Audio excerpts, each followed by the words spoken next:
Ang sarap naman itong pinakbit na niluto nyo, Nay. Ang fresh po sa panlasa. At ito namang chop suey, Nay. Masarap ipare sa pritong isda. O mga anak, hinay-hinay lang. Nguyaing mabuti ang pagkain. At bago magsalita, kailangan walang laman ng bibig. Alam niyo ba ang sekreto ko sa pinakbet at chapsuy? Ano po yun, Nay? Sariwang gulay. Kailangang sariwa ang mga gulay. At kaya fresh pa ang mga gulay na kinakain nyo dahil ito ay bagong ani mula sa ating garden. Wow! Gusto niyo ba akong samahang pitasin pa ang ibang ani mamaya? Yes po, Nay! Wow naman po, Nay. Ito na po ba yung lahat ng mga itinanim natin? Oo nga, namunga na sila. Namulaklak pa. At may mga prutas pa, oh. Yan ang benepisyo ng urban gardening, mga anak. Sabi nga nila, kapag may tinanim, may aanihin. Nay, pwede ko na po bang pitasin tong ampalaya na to? Ah, bago yan, anak.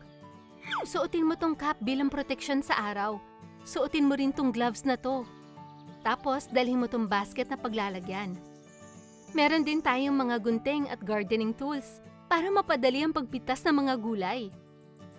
Salamat po sa paalala, Nay. Nanay, marami po tayong gulay at prutas dito. Ano po kayang dapat unahin? Magandang tanong yan, Gio. Alam niyo ba na ang pag-aani ng mga pananim ay may sinusundan ding proseso o teknik? Ito ay para makuha ang best quality ng gulay, prutas o root crops. Ang mga leafy vegetables tulad ng cabbage, pechay, mustasa at lettuce ay dapat anihin habang bago at maberde pa ito. Dapat anihin ito sa umaga habang may moisture pa ang mga dahon nito. Ang mga root crops naman tulad ng patatas, kamote, carrots, kamoteng kahoy at iba pa ay dapat anihin bago ito tuluyang mag-mature. Kapag naani na mula sa lupa ang root crops, magmamature na ito matapos ang ilang araw. Sa pag-aani rin ng mga prutas at gulay, mainam na ilagay muna ito sa basket bago ayusin sa plastic container. At ilagay sa malamig na lugar para hindi agad mabulok.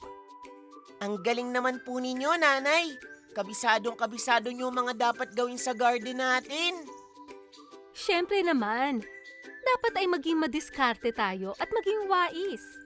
O siya, hugasan na natin itong mga inani nating prutas at gulay. Linising mabuti. Siguraduhin tanggalin ang mga lupa at sobrang dahon at tangkay, ha?